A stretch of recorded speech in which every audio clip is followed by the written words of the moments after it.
Tasha, Mama Bear Prepping. Hey, welcome to the page. Welcome to the channel. So today what I want to talk about is I'm getting a lot of questions about, Tasha, what are you preparing for exactly? What is it that you think is going to happen that you need to prepare your family for? And at first I'm like, what do you mean? There's all types of stuff to be prepared for. But again, if you aren't really a prepper, you're not really a homesteader, somebody who's constantly critically thinking about the things that could happen around them, then I suppose that this would be a difficult thing to understand. So today I just kind of want to break down why I'm a prepper and then just help you kind of maybe identify in your area things that you could be trying to get ready for. So I get it, right? There's all these movies and you've got doomsday preppers, right? You've got these people that are preparing for crazy things, end of the world, nuclear fallout and zombies or aliens or EMP or, a meteor, attack, crazy stuff, right? Not that that stuff is really crazy, right? Anything could happen, but to bring it back a little bit down to reality and just what is your immediate threat to your family? What makes sense that this scenario could happen and you are just trying to get your family ready for that event, right? So I'll use myself as an example. So right now I'm stationed in Southern California. And so when we first started sitting down and thinking about, okay, what exactly are we stacking this food for? What is our immediate threats? And then how do we combat it? So for us, it was losing the power, it was earthquakes, and it was fires. Those are the three things that we deemed in our area of the country that we live in that there's a good chance or a higher chance that we would have to deal with. And two of those are natural disasters, right, that would possibly cause the third and do cause the third to happen. So let's break it down real quick. So fires. California is known for fires. And of course, our immediate concern is, okay, if we had a fire close where we had to evacuate, how do you prepare for that? Well, you prepare for that by having your car kit done. You prepare for having your bug out bag ready to go so that if your family was under the threat of a fire, we have a plan to get up and go, and we're good to go.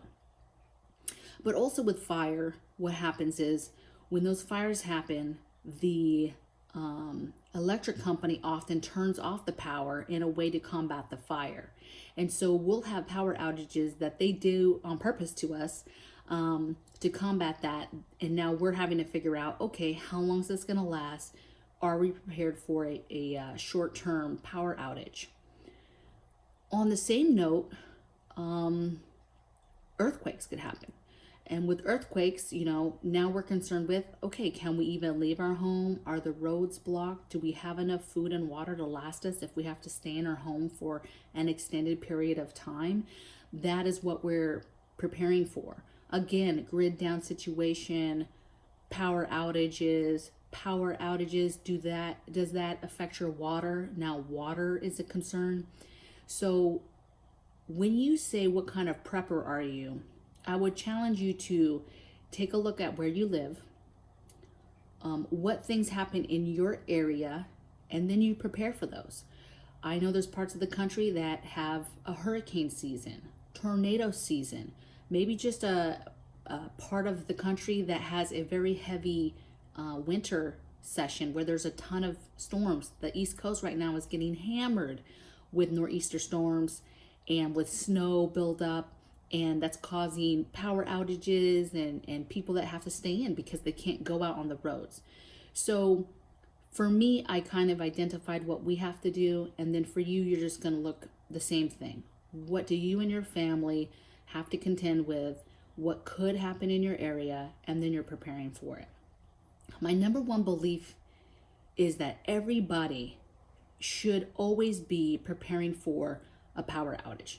Number one, I think that nobody is safe from that being a viable thing that happens. Whether that's a natural disaster, whether that's somebody gets into our system and hacks, whether it's just a simple car that hit a pole up the street from you. Everybody should be prepared for a power outage. And you should think of it kind of like my other video with levels. You should know what's the plan to deal with that on a emergency few days type of level, or even few hours, and then much longer. What would you do if that lasted for a week? What would you do if you had no power for a month? You know, there's certain things that you should be thinking about for your family. Like, how are you going to cook your food? You know, how are you going to keep your home lighted? In some parts of the country, not necessarily here, how are you going to keep your family warm? So these are serious things that if the power goes down, it could be a very serious situation if you're not prepared. And the power going down causes other effects. So in some parts of the country, if you lose power, now your water grid goes down and you don't have water. So do you have water in your home? And do you have enough water to take your family through more than a week of a situation or more than a month of a situation? You know, do you have a way to purify water? There's a lot of scenarios that can happen just by the grid going down. You know, is the internet still around? No internet, you can't look at anything. You can't travel, you have no GPS, you have no way to contact your family. I mean, there's a lot of different things that are affected by just power going out. And the seriousness is, how long does it go out for? So that's my 2 cents on what I'm prepping for, and just a couple ideas of how you can figure out what you need to prepare for your family. So until next time, stay woke, stay safe, and stay together. Tasha out.